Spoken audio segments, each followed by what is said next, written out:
Hey Grownups, I have something exciting to share with you. There's a brand new kids podcast out now that I think you're going to love. It's called Mysteries About True Histories. This show is perfect if you love adventures, solving riddles, and maybe even some wacky math problems. But I need a little help from some new friends to tell you more. Max and Molly, take it away. From the creators of Who Smarted, Starglow Media, comes a brand new podcast called Mysteries About True Histories. Does that sound serious enough? Max, we only have 30 seconds for this promo. Just tell them how your mysterious aunt recruited us into a secret order of problem solvers who travel time and have epic adventures. I don't have to. You just did. Catch new episodes of Mysteries About True Histories every Thursday on Apple Podcasts or wherever you listen to podcasts. Hey Tailblazers, I'm Rebecca Cunningham, and this is Girl Tales, a kids podcast of feminist stories for a new generation. Before we get started, I'd like to wish a very happy birthday to Remy. Remy, thank you so much for listening to Girl Tales. I hope your birthday is awesome. Grownups, if you would like to hear your child's name at the top of our next tale, head to patreon.com/girltales and donate today. Now on to our episode. This is Tir Na Nog. Enjoy! I'd like to tell you about a friend of mine. Her name is Fiadh. She's a kid who lives in Freshwater in a big house on Hypatia Lane. She's 9 years old, and she is the youngest of 6 siblings. You know how in big families, the older kids are the bossy ones, the middle kids are the mischievous ones, and everyone thinks the youngest kids get away with everything? Well, that's pretty much how it was in Fiadh's family. Except that everything got blamed on Fiadh. Once, her 2 oldest brothers got in a big fight and made a hole in the wall. Somehow they convinced their parents that Fiadh had done it. Fiadh stamped and said, "I did not make any holes in any walls. Look at this wall. It's ginormous, thick as old boots. I couldn't put a hole in it if I tried. I'm only 9." But her parents sent her to her room anyway. Once her middle sister left a curling iron on and nearly burned the house down. She blamed it on Fiadh. Fiadh stamped and said, "I did not leave any curling irons on next to any towels. Look at my hair. It's already curly. What would I be using a curling iron for? I'm only 9." But her parents sent her to her room anyway. And another time, Fiadh came home from school with a note from the teacher that said Fiadh hadn't done her homework. Her parents asked her about it.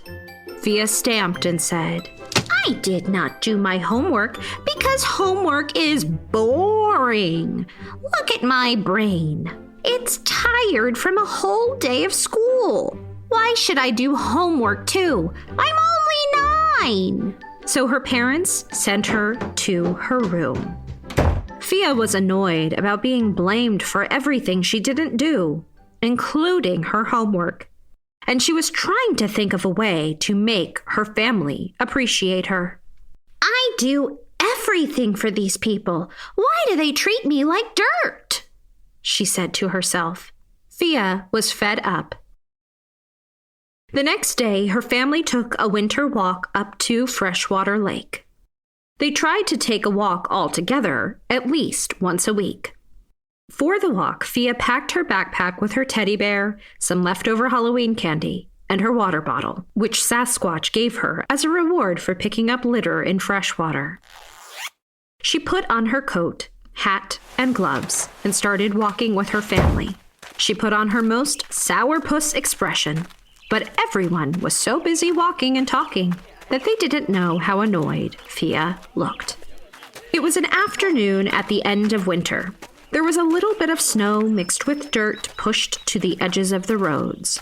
The sidewalks in Freshwater were dry, and it was chilly, but not freezing. "Perfect day for a walk," Fiadh said to herself. starting to enjoy the family hike. But then she remembered she was sulking, so she frowned instead. But even in winter, Freshwater Lake is a beautiful place. Plus, there's always a chance you'll see Nessie. Fiadh cheered up a little, and when she and her family got to the lake, she walked down the shoreline and sat on a rock. I wish that family of mine would realize how silly they've been.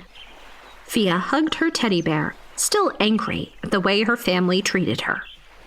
Out of the corner of her eye, she saw something white moving through the trees.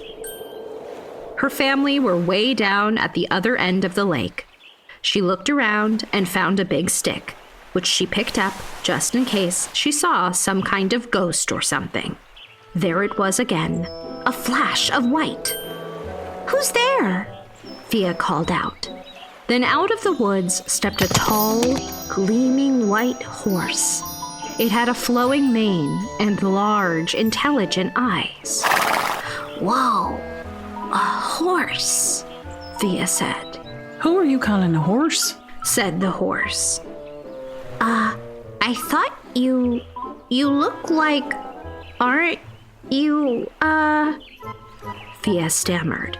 I'm not just any horse. I'm a water mare, you silly bag of beans.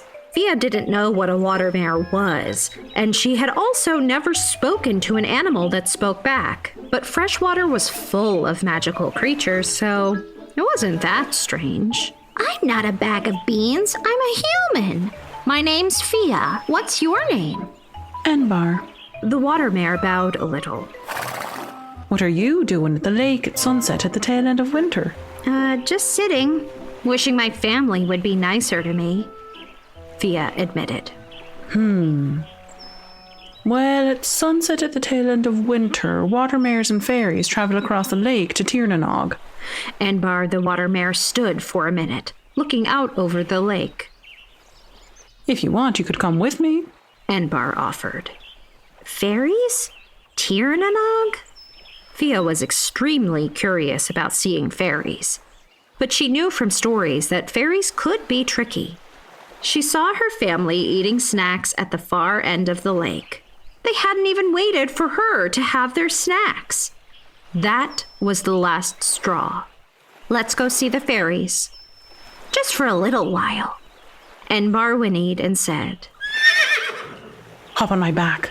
Fiadh put her backpack on, stood on a boulder, and threw her leg over Enbar's back. The moment she did, Fiadh could see an island in the middle of Freshwater Lake. It hadn't been there a moment ago. Whoa, Fiadh said. Hold on. Enbar chuckled. Then Enbar trotted toward the lake. They picked up speed, and soon they were galloping toward the water. Fiadh held tight to Enbar's mane and closed her eyes, thinking they would splash into the lake. But there was no splash. Fiadh opened her eyes and saw that Enbar was galloping on the water. Her hooves barely touched the surface of the lake. It was like they were flying. Woohoo! Woo! Fiadh yelled, pumping her fist. They crossed to the island in the middle of Freshwater Lake. Everything was green. Leaves, moss, grass, trees. They were all alive. But it was winter. Everything around the lake was dull and gray. How were all of these plants alive? Fiadh hopped down from Enbar's back and looked around. She heard a sort of music floating in the air.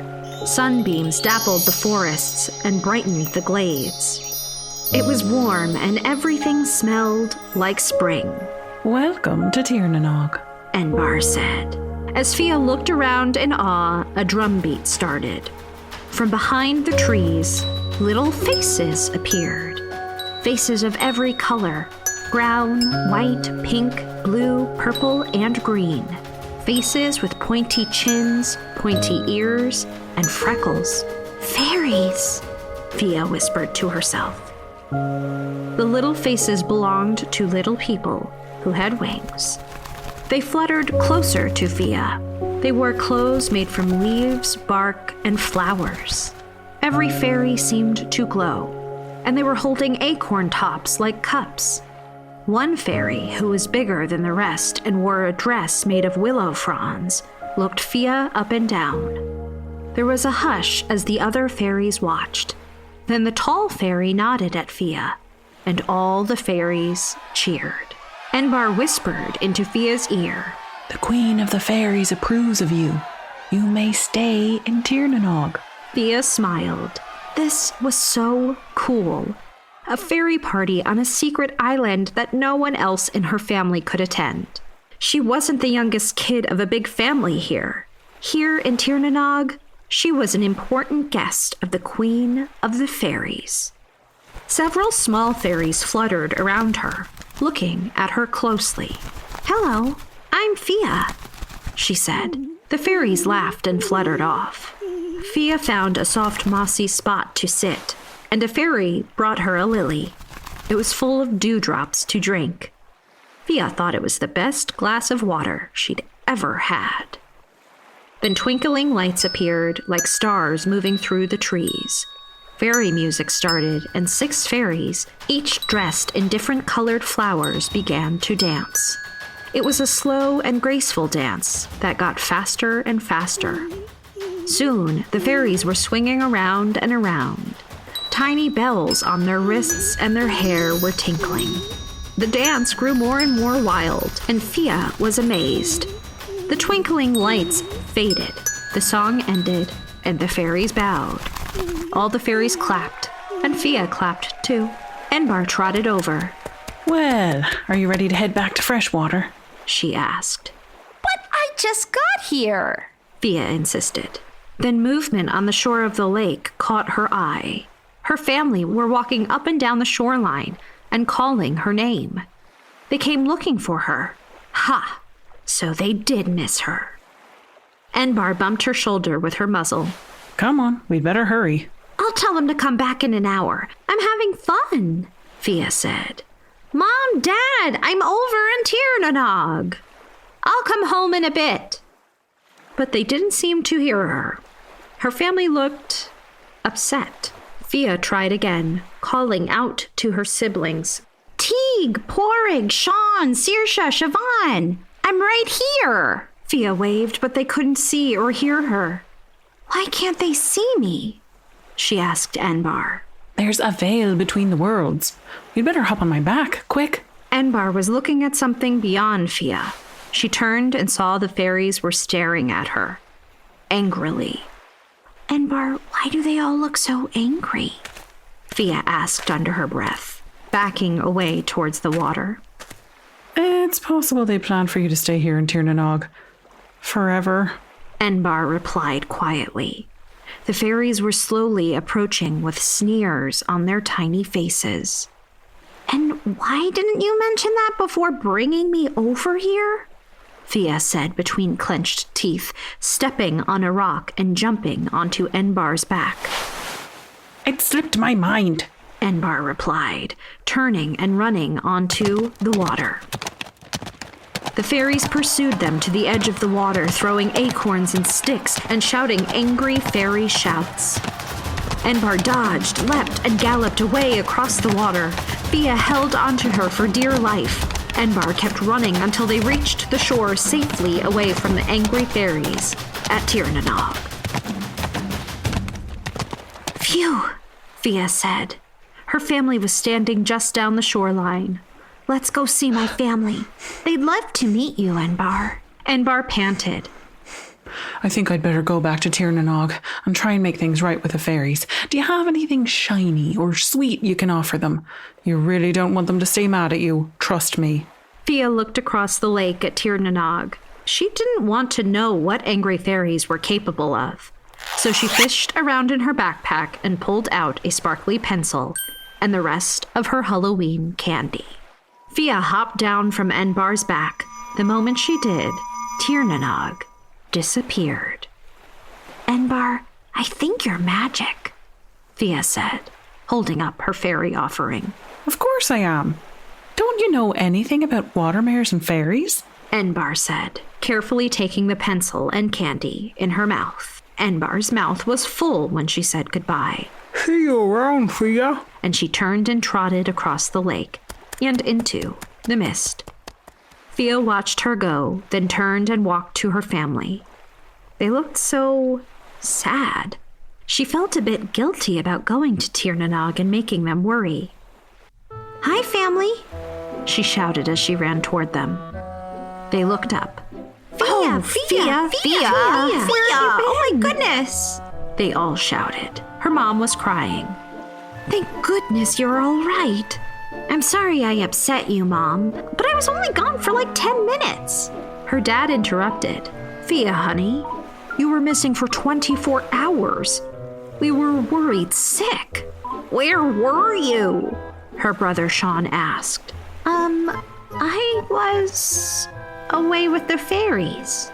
Fia's family was so relieved to have her back, and she told them all about Tir Na Nog and Enbar and the fairies.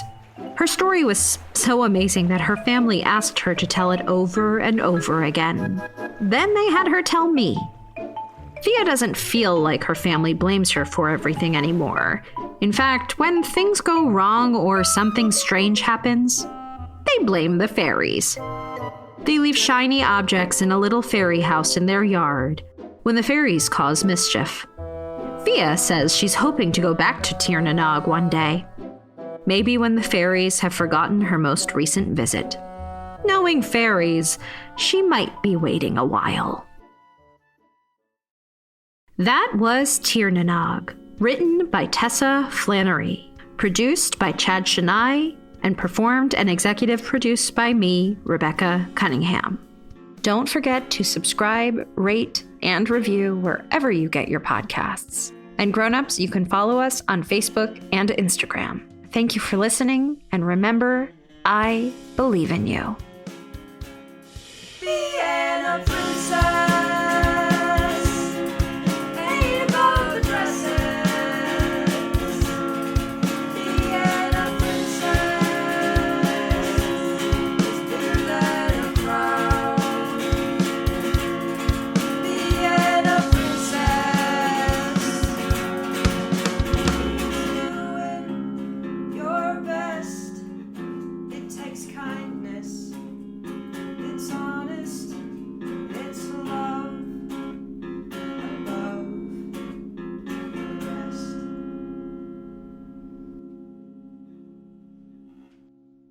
Girl Tales is a Cordelia Studios production.